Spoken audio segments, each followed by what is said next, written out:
वालेकुम अस्सलाम। ये मेरी बेटी बतूल है। जीती रहो, बहुत प्यारी बच्ची है, नाम भी बड़ा प्यारा है। आओ बतूल बैठो।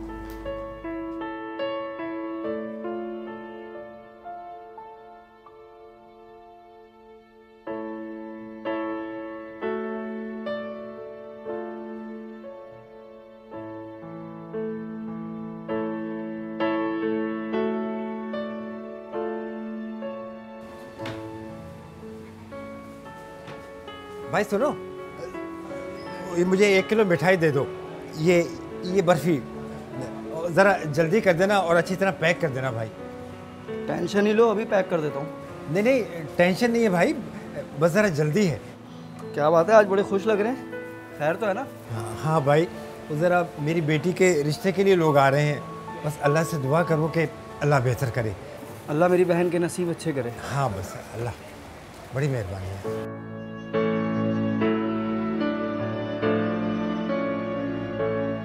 इसको ज़रा पैक कर देना। ये पैसे काउंटर पे दे देना। अच्छा।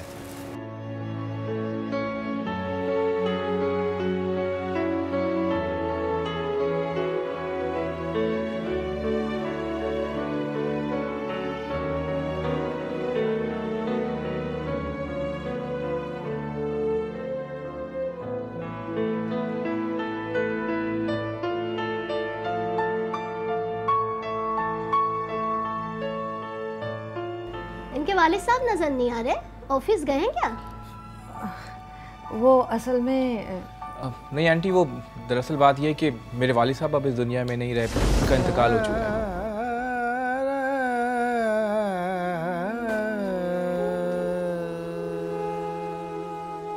ओह माफ कीजिएगा, मुझे नहीं पता था। आंटी, अल्लाह के कामों में कौन दखल दे सकता है?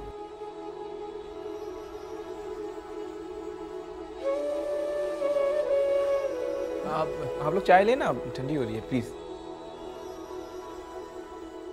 कोई ताल्लुक ही ना हो जबकि सबब बाकी हो। क्या मैं अब भी जिंदा हूँ, तुम अब भी बाकी हो। कहते हैं कि खून के रिश्ते इंसान की आखिरी सांस, आखिरी धड़कन तक कभी ख़त्म नहीं होते, ये कभी नहीं टूटते। जो इन्हें तोड़ने की कोशिश करता है वो खुद टूट जाता है। किसी हद तक ये बात सही है, लेकिन कभी कभार यही रिश्ते इंसान को तोड़ देते हैं। अतीक साहब और बतूल का आपस में क्या रिश्ता था? क्या अतीक साहब ही बतूल के वालिद थे? अगर ऐसा ही था तो इमरान ने उन्हें जीते जी क्यों मार दिया था? क्यों अपनों ने अपने को पराया कर दिया था? यही है हमारे आज के सवाल और इनका जवाब है हमारी आज की कहानी में। मैं हूं सुहेल समीर। तो आइए देखते हैं कि माजरा क्या है।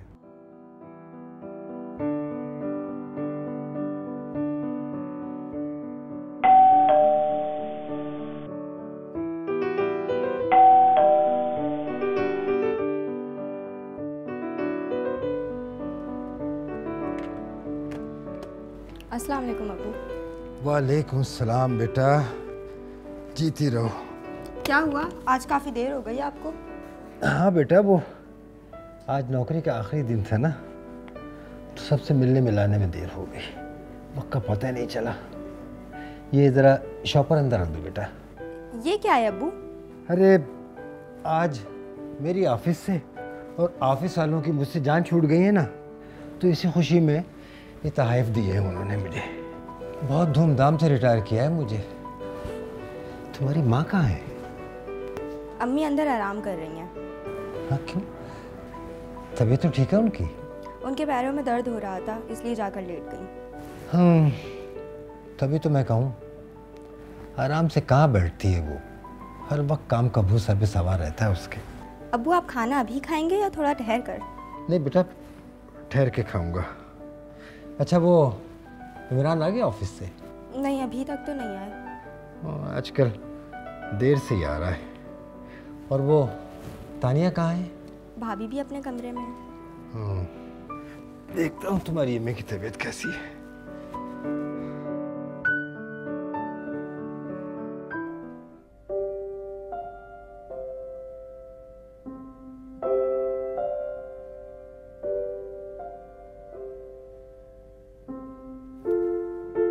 अरे ये क्या कर रहे हैं आप? अरे पाँव ही तो दबा रहा हूँ, ये कोई गला थोड़ी दबा रहा। ऐसे क्यों गुनाहगार कर रहे हैं मुझे? लो, इसमें गुनाहगार करने की क्या बात है? वो बतूल बता रही थी कि तुम्हारी टांगों में दर्द है। अब अगर मेरे दबाने से तुम्हें थोड़ा आराम आ जाता है तो उसमें हर्ज ही क्या है? हर्ज है ना, मुझे नहीं अच्छा लगता कि आप मेरे पाँव दबाएं। अरे भाई, जब मुझे कोई एतराज़ नहीं है तो तुम्हें क्या परेशानी है? देखो सलमा बेगम, मियाँ बीवी एक दूसरे की परछाई होते हैं। अब अगर मैं अपनी परछाई का ख्याल रखना चाहता हूँ तो उसमें क्या कबाहत है? कबाहत है, मुझे नहीं पसंद कि आप मेरे पाँव दबाएं। सारा दिन के थके हारे आते हैं और आकर बीवी की खिदमत में लग जाते हैं। अरे अब कैसी थकन, तो आराम ही करना है। रिटायरमेंट के बाद काम ही क्या होता है इंसान के पास? आप ऐसा करें, नहा के फ्रेश हो जाएं, मैं खाना लगाती हूँ। अरे नेक वक्त लेटी रहो, बतूल कर देगी ना। मैंने कहा ना, मैं खाना लगा रही हूँ, आप फ्रेश हो जाइए। चलिए। मैं जानता हूँ ना भाई, हार मुझे ही माननी पड़ती है। ठीक है, लगाइए खाना। अभी तो साथ चलना है समंदर की मुसाफत में, फिर आगे चलकर देखते हैं किनारा कौन करता है। अतीक साहब और सलमा बेगम पिछले कई सालों से जिंदगी के सफर में हम सफर थे। उन्होंने जिंदगी के कई नशीबो फराज देखे थे, लेकिन उनके रिश्ते में कभी भी कोई तब्दीली नहीं आई थी। लेकिन अतीक साहब की रिटायरमेंट के बाद उनके रिश्ते में किसी हद तक तब्दीली आ गई थी। अल्लाह करे कि अबू की आंख ना खुले। क्यों, क्या हो गया? कोई कयामत नहीं आई, थोड़ी देर हुई है। ये तो जब दरवाज़ा खुलेगा ना तो पता चलेगा कि कयामत आई है कि नहीं आई। बोल भी नहीं, थक गई मैं।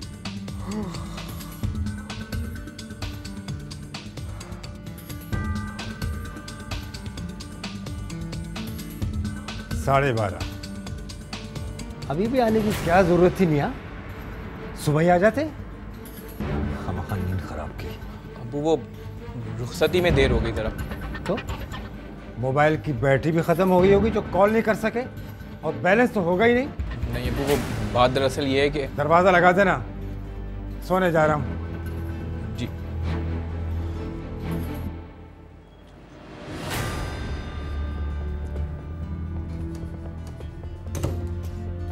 हर बात पर रोक टोक, यहाँ नहीं जाओ, वहाँ नहीं जाओ, ये नहीं करो, वो नहीं करो। मुझे तो लगता है कि ये घर नहीं है बल्कि जेल है। अच्छा ना यार, अब तुम अपना मूड क्यों खराब कर रही हो? मूड तो खराब हो गया है। तुम्हारे अब्बा का दिमाग खराब हो गया रिटायरमेंट के बाद। तानिया तमीज से। क्यों, क्या गलत कह दिया है मैंने? तुम्हारे अब्बा ने जिंदगी को अजाब बना दिया जब से वो रिटायर हुए। मुझे इस घर में नहीं रहना, मुझे अलग घर चाहिए। लगता है अब तुम्हारा दिमाग खराब हो गया है। तुम अच्छी तरह जानती हो कि सैलरी में मैं नया घर अफोर्ड नहीं कर सकता, फिर भी तुम ऐसी बातें कर रही हो। अच्छा, तो फिर कह दो अपने बाप से कि हम पर पाबंदियां नहीं लगाएं। हम शादीशुदा हैं, अच्छा बुरा समझते हैं, कोई बच्चे तो नहीं है ना हम। अच्छा यार, मौका देखकर अब्बू से बात करूंगा। तुम तो अपना मूड ठीक कर लो। चुप रहोगी या सारी रात तुम्हारा रिकॉर्ड इसी तरह बजता रहेगा?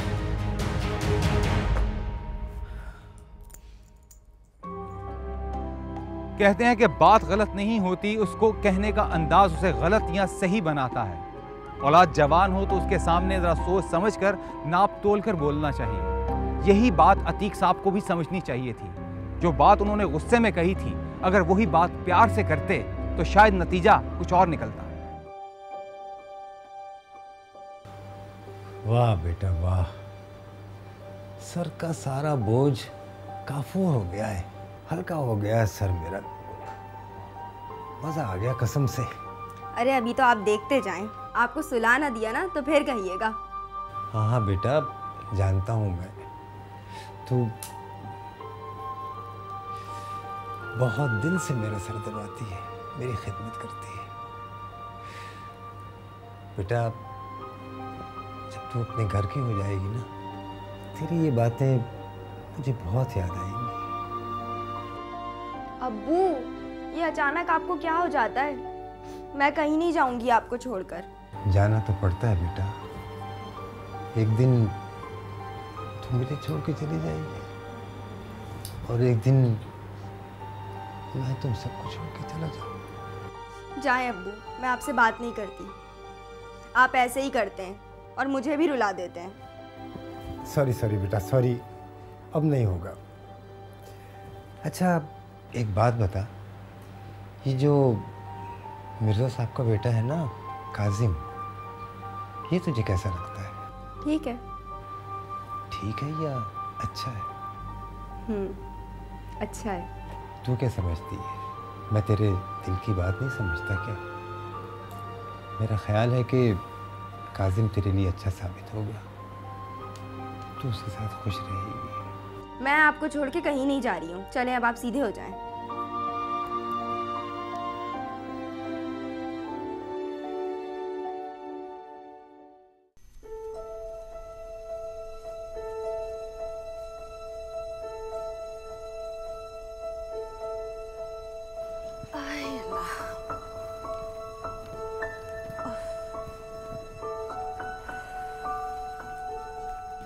क्या हुआ? तबीयत ठीक नहीं लग रही तुम्हारी? नहीं नहीं, बस सर में दर्द है। अरे तो मुझे बताना चाहिए था ना। लो मैं सर दबा देता हूँ तुम्हारा। सर की जगह आप मेरा गला ही दबा दीजिए। जान छूट जाएगी आपकी भी और मेरी भी। आजिज़ आ गई हूँ मैं खुद भी। कभी कुछ लगा ही रहता है। बजाय इसके कि मैं आपकी खिदमत करूँ, आप मेरी तीमारदारी में लगे रहते हैं। कैसी बातें करती हो सलमा बेगम? मेरी शरीके हयात हो तुम। मेरी हयात में शराकतदारी है तुम्हारी। ये दुख दर्द तो आते जाते रहते हैं। देखो, जिस तरह हर खुशी हमने एक साथ बांटी है ना, क्या आप दर्द नहीं बांट सकते? और तुमने मेरे लिए बहुत कुछ किया है, बहुत खिदमत की है तुमने मेरी। अच्छा चलो, आंखें बंद करो और सो जाओ। एक बात कहूँ आपसे, बुरा तो नहीं मानेंगे? देखो, तुम मुझे जानती हो, बुरा मानने वाली बात होगी तो ज़रूर बुरा मानूंगा। उसका इजहार कैसे करूं, ये मेरे ऊपर है। बच्चे अब बड़े हो गए। इमरान की शादी हो गई है। बच्चे जब बड़े हो जाते हैं ना, तो गुफ्तगू को मोहतात कर लेना चाहिए। जवान खून है, आगे आप समझदार हैं। हाँ, वो तो मैं हूँ। और मैं ये भी समझ गया हूँ कि ये बात तुम मुझसे क्यों कह रही हो। इमरान ने कुछ कहा होगा ना तुमसे। हालांकि मैंने कोई गलत बात नहीं कही थी। मैंने कब कहा कि आपने गलत बात की है? बस ज़रा अंदाज भी सही होता तो अच्छा लगता। उससे तो मैं देख लूँगा। बहुत बड़ा समझ रहा है ना अपने आप को। देखें, आपको मेरी कसम है, इमरान से इस बारे में कोई भी बात मत कीजिएगा। बस एक यही बुरी आदत है तुम्हारी, अपनी कसम देके मेरे हाथ पैर बांध देती हो तुम। अच्छा चलो लेटो, रात बहुत हो गई है, मैं तुम्हारा सर दबा रहा हूँ। बस आराम से सो जाओ।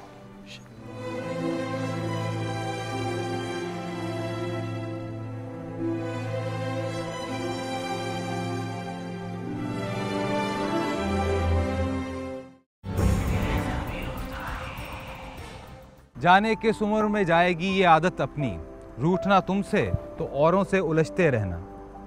उलझने का तो सवाल ही पैदा नहीं होता था। कसम जो दे दी गई थी और उस कसम पर अमल भी हुआ। अतीक साहब ने इस बाबत से अपने बेटे से कभी कोई बात की ही नहीं, लेकिन वो बात तो अभी शुरू ही नहीं हुई थी जिससे सारा बखेड़ा शुरू हुआ।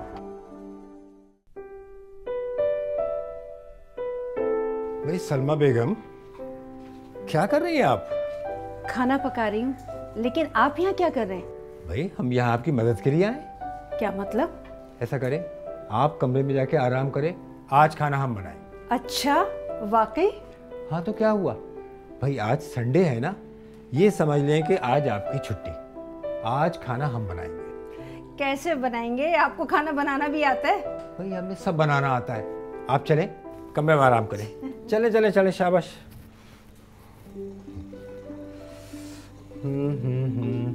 क्या बन रहा है भाई? हाँ अब्बू, खैर तो है आप किचन में? हाँ तो क्या हुआ? अरे भाई, मर्द खाना नहीं बना सकते क्या? और यकीन मानो कि मर्दों के हाथ में औरतों से ज़्यादा जायका होता है। यकीन नहीं आए तो आज देख लेना, आज हम खाना बना रहे हैं। अच्छा जी, ये घी तो गरम हो गया। अब इसमें डालनी है प्याज। प्याज प्याज प्याज नीचे कैबिनेट में है। अरे आप अब तक गई नहीं? मुझे मालूम था आपको मेरी ज़रूरत पड़ेगी, इसीलिए यहाँ खड़ी हूँ। ओके, नीचे कैबिनेट, ये कैबिनेट और प्याज। अच्छा जी, ये प्याज, छुरी। छुरी वहाँ है बर्तनों में।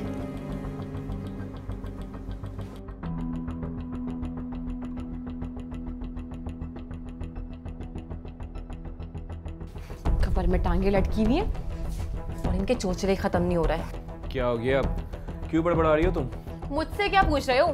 जाके देखो ना किचन में कैसे मजनू लैला के लिए खाना बना रहे हैं। हमें नहीं मिला ऐसा इश्क करने वाला।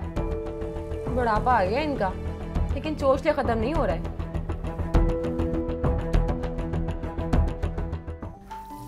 अरे अरे, सारी प्याज जल रही है, चूल्हा तो हल्का करें आप।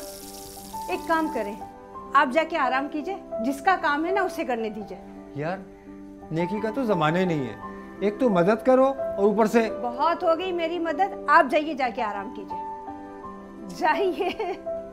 ओके जी, जैसा आपका हुक्म।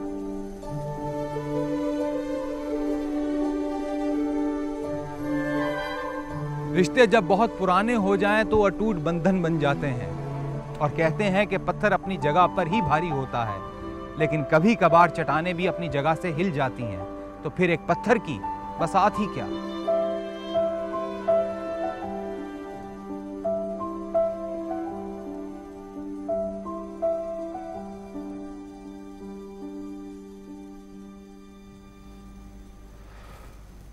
सलमा जी, तुमसे एक बात करनी है। कहिए, क्या बात है? मैं बतूल की शादी के बारे में सोच रहा हूँ। हाँ, बतूल की उम्र हो गई है शादी की। मेरी नज़र में एक लड़का है, वो है ना अपना। पहले मेरी बात सुन लो। मुझे पता है तुम्हें अपने मैके के लड़के ही नजर आते हैं सारे जहां में, जबकि मुझे उनमें से कोई एक आंख नहीं भाता। क्यों? मेरी बहन के बेटे ज़ीशान में क्या बुराई है? उफ़ो, एक तो बात करना महाल है तुमसे। कोई बात शुरू करो, अपनी बात पहले बीच में ले आती। अच्छा, नहीं कर रही कोई बात। कहिए, क्या बात है? कुछ नहीं कह रहा था, बकवास कर रहा था मैं। अरे, आपके मूड का तो कुछ पता ही नहीं चलता। पल में तोला, पल में माशा। कभी इतने अच्छे हो जाएंगे कि पूछो मत, और कभी इतने नच्छड़े हो जाएंगे कि अल्लाह की पनाह। बोले ना, क्या बात है? तौबा।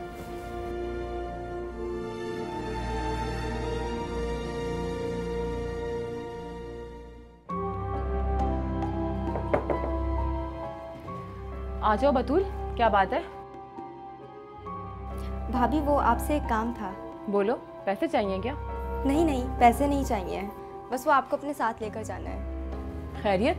कहाँ? असल में भाभी, वो अम्मी अब्बू की शादी की सालगिरह आने वाली है, तो मुझे उनके लिए कोई गिफ्ट लेना है। अगर आप साथ चलती तो। ओहो, अच्छा जी। कौन सी एनिवर्सरी मनाई जा रही है? हमें भी तो पता चले। माशाल्लाह से 32वीं एनिवर्सरी है उनकी। मुँह में 32 ही नहीं, और 32वीं एनिवर्सरी मनाने जा रहे हैं? भाभी, अगर आपने नहीं जाना तो मत जाएं, लेकिन उल्टी सीधी बातें करने की कोई ज़रूरत नहीं है। ये मत भूले कि वो आपके शौहर के वालिदैन हैं। बतूल, ये किस लहजे में बात कर रही हो तुम अपनी भाभी से? हाँ, क्या बतानिया? तुम बताओ, ऐसी क्या बात हो गई जो इतना भड़क रही हो तुम? ये आप अपनी बेगम से ही पूछ लें, उनकी बात आपके ज्यादा समझ आती है। देखा आपने कितनी जबान चलाकर गई है? इस घर में मेरी कोई इज्जत नहीं है। एक तो ऑफिस से थके आ रहा हो, ऊपर से तुम लोग के रोज रोज के झमेले। तंग आ गया हूं मैं तुम लोगों से।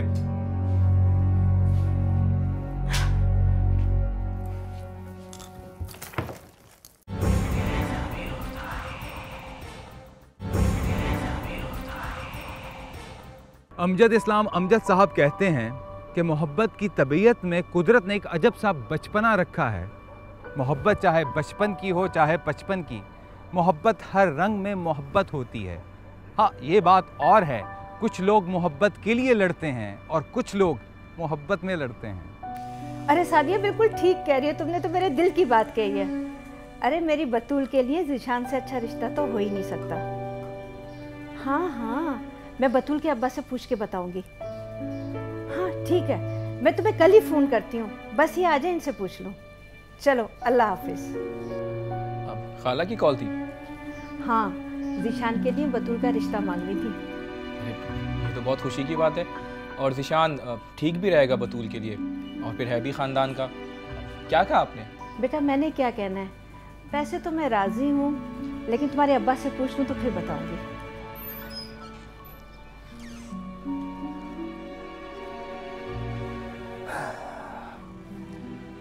बतूल, मेरी चाय भी यही ले आओ। जी अब्बू, लाई। वो मिर्ज़ा साहब आ रहे हैं अपनी फैमिली के साथ। किस लिए? भाई अपनी बतूल के रिश्ते के लिए आना चाह रहे हैं। लड़का अच्छा है, नेक है, देखा भाला है। खानदान का तो नहीं है ना, कोई ज़रूरत नहीं है इस रिश्ते की, मना कर दें। मैंने बतूल के रिश्ते की बात कर ली है। ऐसे कैसे कर ली, मुझसे पूछे बगैर? अरे तो पूछ तो रही हूँ ना, वो सादिया का बेटा है ना, उससे बतूल की बात की है। तुम पूछ नहीं रही हो, ये तुम बता रही हो। फैसला तो हो चुका है ना। अब आप जो भी समझें, मैंने तो सादिया को हाँ कर दी है। मैंने नहीं कहा था उसको हाँ करने के लिए, और वैसे भी मुझे तुम्हारे मैके वाले एक आंख नहीं भाते। बतूल की शादी वहीं होगी जहां मैं चाहूंगा, और आप सब लोग भी कान खोल के सुन लें।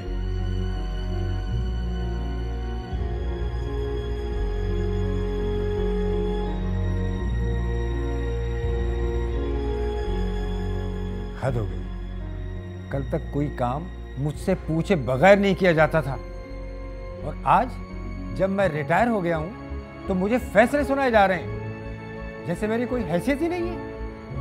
सलमा बेगम, नौकरी से रिटायर हुआ हूं, जिंदगी से रिटायर नहीं हुआ। लेकिन अब्बू, जिशान अच्छा लड़का है। बहू, तुम अपने कमरे में जाओ।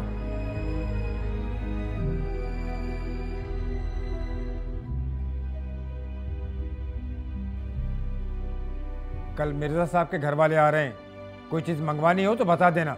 अब्बा, आप मामूली सी बात का बतंगड़ बना रहे हैं। तुम चुप रहो, तुम्हें कोई हक नहीं है हम दोनों के बीच में बोलने का। क्यों हक नहीं है? क्यों खामोश रहे? इसको पूरा हक है घर के हर मामले में बोलने का। आखिर इस घर का आधे से ज्यादा खर्चा यही। वाह नेक बख्त, वाह, दिल खुश कर दिया तुमने ये बात कह के। कल तक मेरे सामने किसी की जबान नहीं खुलती थी, और आज मुझे इस बात के ताने दिए जा रहे हैं कि मैं इस घर का खर्च नहीं उठा रहा हूं। ठीक है, जो मर्जी में आए करो, लेकिन एक बात याद रखो, अगर बतूल की शादी जीशान से हुई तो मैं इस शादी में नहीं बैठूंगा। अरे नहीं बैठना तो मत बैठिए। अगर आप नहीं बैठेंगे तो क्या शादी नहीं होगी? खामखा जरा सी चिंगारी को हवा दे रहे हैं आप। कहाँ की बात कहाँ से मिला रहे हैं आप? पागल हो गया हूं ना मैं, दिमाग खराब हो गया ना मेरा, तभी तो मैं ऐसी हरकतें कर रहा हूं। अरे मेरे होने ना होने से जब कोई फर्क नहीं पड़ता तो कर क्या रहा हूं या मैं? सलमा सुल्ताना बेगम, आज मैं तुम्हारी सारी मुश्किल आसान की देता हूं। मैं तुम्हें तलाक देता हूं, मैं तुम्हें तलाक देता हूं, मैं तुम्हें तलाक देता हूं। अब्बू, अब्बू ये क्या किया आपने? ये क्या किया अब्बू?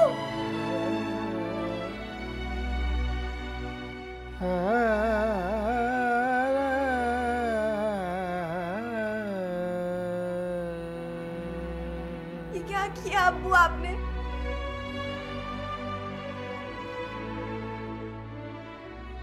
सिलसिले तोड़ गया वो सभी जाते जाते, वरना इतने तो मरासिम थे कि आते जाते। बरसों का ताल्लुक, बरसों के रिश्ते एक मोती माला की तरह टूटकर जमीन पर बिखर चुके थे। अब सवाल ये था कि कौन इस घर में रहेगा और कौन इस घर से जाएगा। कानूनी तौर पर तो अतीक साहब ही इस घर के मालिक थे, लेकिन कभी कभार इंसान खुद अपने ही घर में पराया हो जाता है।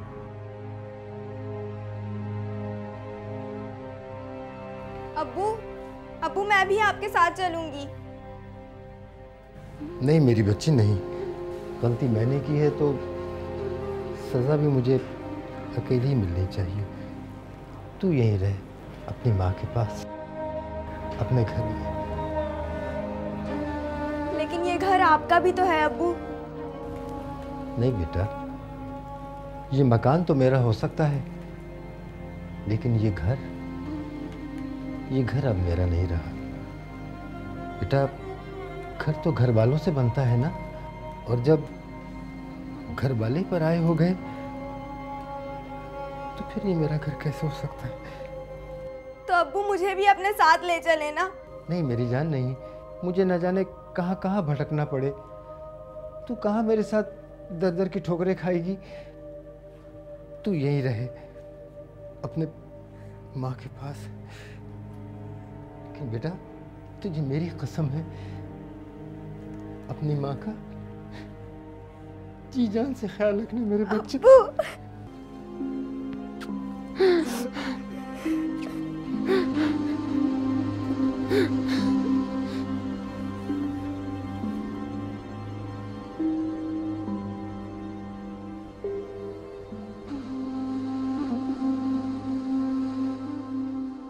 अतीक साहब और सलमा की तलाक ने बतूल पर भी असर डाला। उसका रिश्ता शुरू होने से पहले ही ख़त्म हो गया। कहते हैं कि माँ अगर तलाक याफ्ता हो तो बेटी के लिए शादी एक सवालिया निशान बन जाती है। अतीक साहब ने एक मकान किराए पर ले लिया, लेकिन अपने घर की याद ने उनका पीछा नहीं छोड़ा।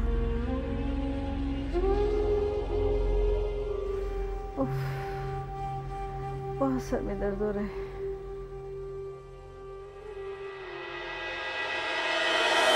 तो चलो लेटो, रात बहुत हो गई है, मैं तुम्हारा सर दबा रहा हूँ, बस आराम से सो जाओ।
सारी प्याज जल रही है, चूल्हा तो हल्का करें आप।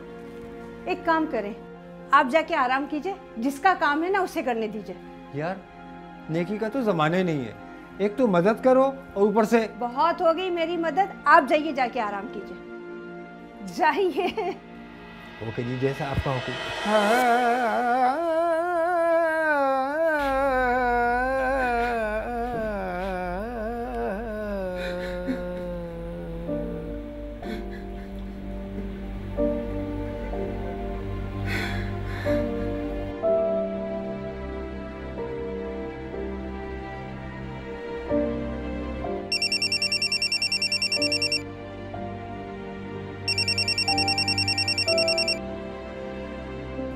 हेलो अब्बू, कैसे हैं आप?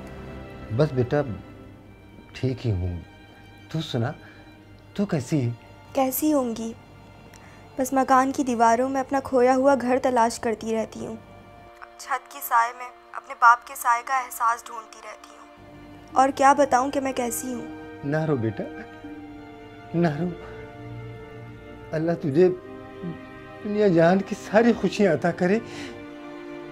ना रो बेटा, मैं सब कुछ बर्दाश्त कर सकता हूँ, लेकिन तेरी तकलीफ बर्दाश्त नहीं कर सकता बेटा। तो आ जाए ना वापस, मेरी सारी तकलीफ़ें दूर हो जाएंगी। नहीं आ सकता बेटा, और ये तू जानती है। अच्छा आज तो आ जाएं।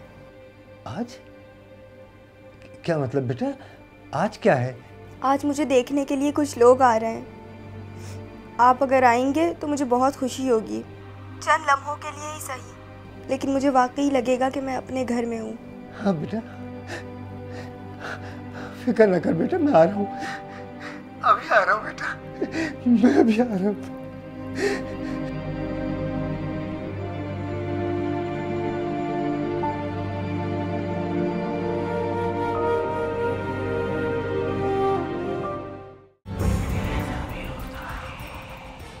इसके बाद जो कुछ भी हुआ वो आप देख चुके हैं, एक बार फिर से देखते हैं।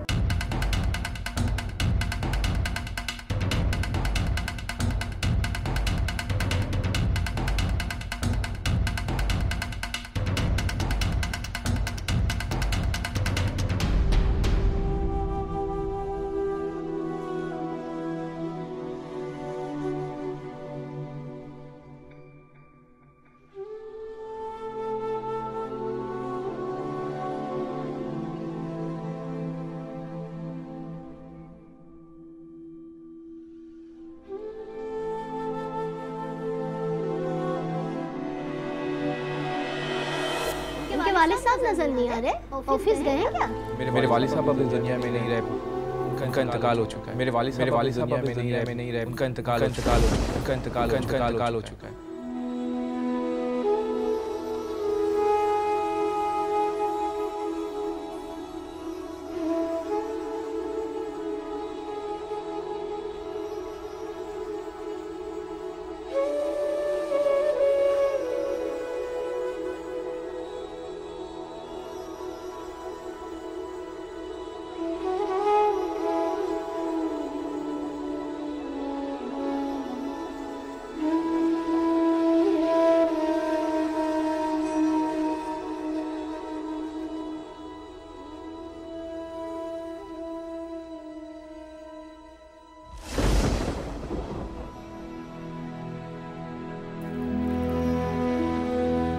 आपकी हिम्मत कैसे हुई है कहने की कि अब्बू इस दुनिया में नहीं रहे? बतूल, तुम किस तरह से बात कर रही हो अपने भाई से? आप तो बीच में मत ही बोलिए, मैं अपने भाई से बात कर रही हूँ। बल्कि शायद अब तो ये मेरे भाई भी नहीं रहे, ये तो बस अब आपके शौहर रह गए हैं। ना ही अब किसी के भाई रहे और ना ही किसी के बेटे। बहुत बदतमीज हो गई हो तुम। भूल गई हो बड़े भाई से कैसे बात करते हैं? ये मत भूलो, बड़ा भाई बाप की जगह होता है। बाप की जगह होता है अम्मी, बाप नहीं होता। और इन्होंने तो अपने बाप को मार डाला, मैंने नहीं मारा। मेरा बाप अभी जिंदा है। तो क्या करता मैं? हाँ, अगर ये झूठ नहीं बोलता ना तो ये रिश्ता भी नहीं होता। अरे भाड़ में जाए ऐसा रिश्ता जिसे मुझसे ज्यादा मेरी माँ के तलाक में दिलचस्पी हो। और आपको क्या लगता है, आज नहीं तो कल जब ये सच्चाई सबके सामने खुलेगी तो क्या मेरा घर बसा रहेगा? नहीं। हद होती है, इस घर में हर रोज एक नया ड्रामा होता है। तानिया मेरी बात सुनो तुम।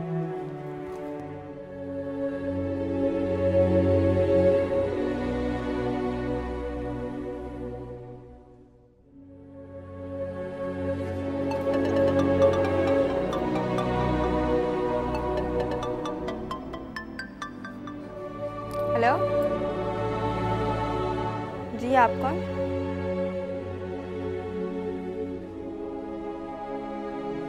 क्या?